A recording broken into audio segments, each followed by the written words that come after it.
So hello guys, so in this video we will find a website where you can check for vulnerabilities using Zap by checkmarks. So yung pipiliin nating website is yung Google Gmail guys, no? Google Gmail, yeah, to.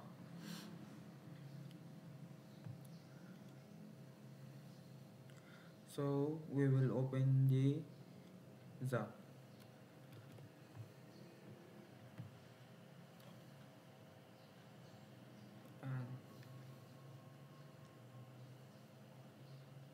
So wait lang natin to.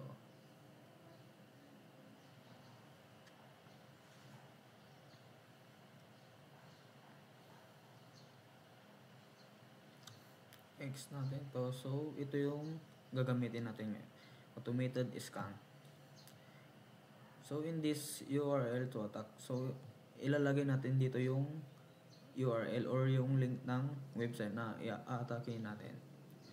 So this one, we will copy this and then paste here, then we will attack the website para malaman natin kung saan siya mahina or kung anong risk, ganun, kung madali ba siyang ma-atake yung mga problema niya.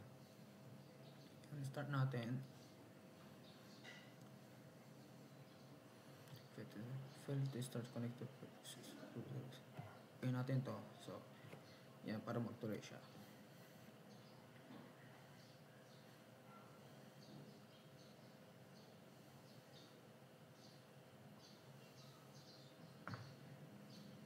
Wait lang natin to guys, no?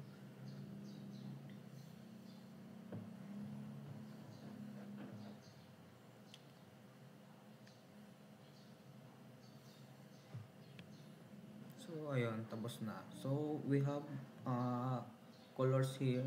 So we have orange, yellow, and tsaka blue. So try to sabi dito is medium risk siya. So sa medium, ibig sabihin sa medium risk is it still has vulnerabilities that attackers can exploit.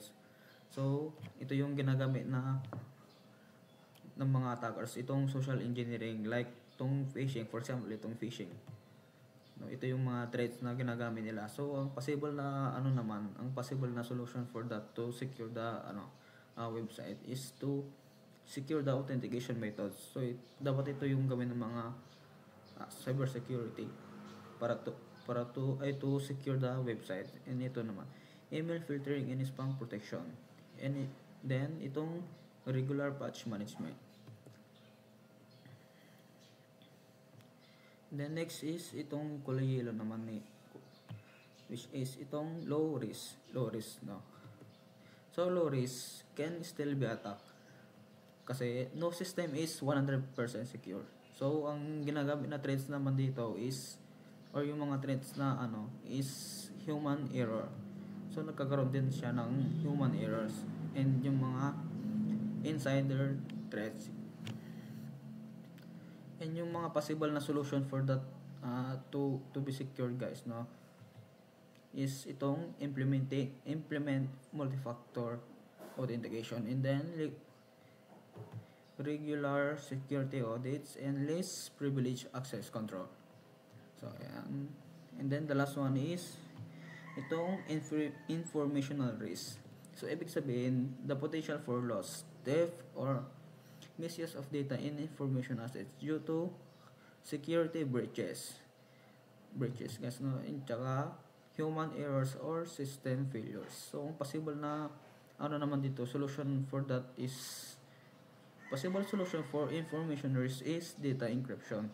So ito dapat yung mga gawin nila in data encryption, regular backups, and access control and monitoring. So ito yung mga possible solution for the information risk. So ayun guys, no.